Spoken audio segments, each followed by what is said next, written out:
Wherever you go, whatever you do, throw a little at it. Omax, Vest and Briefs. இந்தியாவின் ஜம்மு காஷ்மீர், உத்தரகாண்ட், இமாச்சல பிரதேசம், சிக்கிம், அருணாச்சல பிரதேசம் ஆகிய மாநிலங்கள் சீனாவுடன் 3488 kilometre நீளமுள்ள எல்லைகளை பகிர்ந்து கொண்டுள்ளது.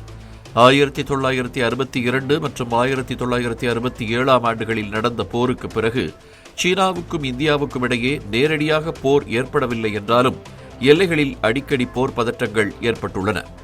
பிறகு சுமூகமான உறவு மேம்பட நடத்தப்பட்ட பேச்சுவார்த்தைகளில் இரு நாடுகளும் தங்கள் எல்லையிலிருந்து 2 கிலோமீட்டர் தொலைவுக்கு ஆயுதங்களை பயன்படுத்தவோ, வேதியியல் பொருள் பயன்படுத்துவதோ, வெடிகுண்டு சோதனை போன்ற ஆபத்து விளைவிக்கும் நடவடிக்கைகளில் ஈடுபட மாட்டோம் என்பதை ஒப்புக்கொண்டுள்ளன.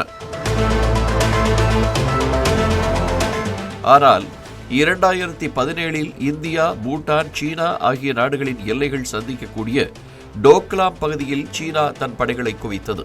மேலும் இந்திய பூட்டான் எல்லையில் அத்துமீறி சாலை போன்ற உட்கட்டமைப்புகளை ஏற்படுத்த சீனா முயற்சி செய்தது.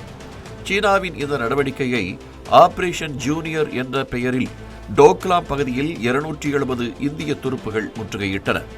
73 நாட்கள் போர் பதற்றத்திற்கு பிறகு டோக்லாம் பகுதியில் தனது அத்துமீறிய நடவடிக்கைகளை சீனா விலக்கிக் கொண்டது. 2017, 2018, 2019 ஆகிய ஆண்டுகளில் இந்திய பிரதமரும் சீன பிரதமரும் சந்தித்த போதெல்லாம் இரு நாடுகளின் நல்லுறவை மேம்படுத்துவதற்கான முயற்சிகளை மேற்கொண்டனர். இந்த சூழ்நிலையில்தான் இந்திய பெருங்கடல் மற்றும் வங்காள விரிகுடாவில் தனது ஆதிக்கத்தை அதிகரிக்கும் வகையில் சீனா மியான்மர் பொருளாதார வழித்தடத்தை வங்கதேசம் வரை நீட்டிக்க சீனா அதிக ஆர்வம் காட்டி வருகிறது.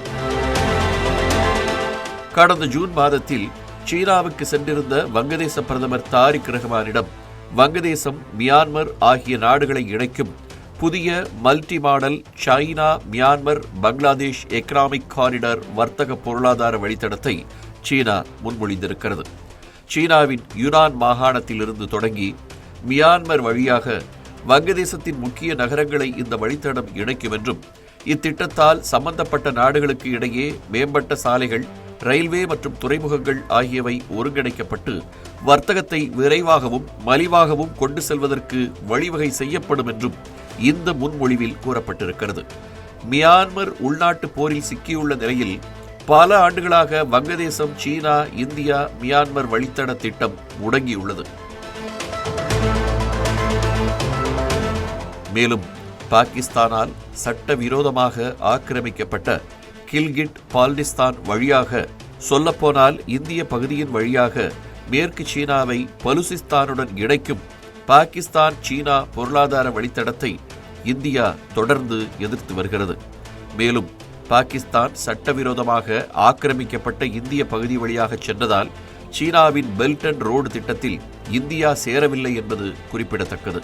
இந்நிலையில் சீன அதிபர் ஜி ஜின்பிங் மற்றும் வங்கதேச பிரதமர் தாரிக் ரஹ்மான் சந்திப்புக்கு பிறகு வங்காளதேசம், மியான்மர், சீனா பொருளாதார வழித்தடத்திற்கான முன்மொழிவு அறிவிக்கப்பட்டுள்ளது. இத்துடன் சட்டோகிராம் துறைமுகம் மற்றும் மோங்லா துறைமுகத்தை நவீனமயமாக்குவது குறித்தும் விவாதிக்கப்பட்டதாக வங்கதேச பிரதமர் தாரிக் ரஹ்மானின் மஹ்தி அமீன் உறுதிப்படுத்தியுள்ளார். மோங்லா துறைமுகம் அருகே பொருளாதார மண்டலம் அமைக்க முதலில் இந்தியாவுக்கு வழங்க திட்டமிடப்பட்டிருந்த நிலத்தை கடந்த 2025 ஆண்டில் முகமது யூனிஸ் தலைமையிலான இடைக்கால அரசு ரத்து செய்தது. இப்போது சீனாவுக்கு இந்த திட்டம் கிடைப்பது வங்காள விரிகுடா மற்றும் இந்திய பெருங்கடல் பகுதிகளில் தன் ஆதிக்கத்தை மேலும் விரிவுபடுத்தும் என்று அரசியல் விமர்சகர்கள் கூறுகின்றனர்.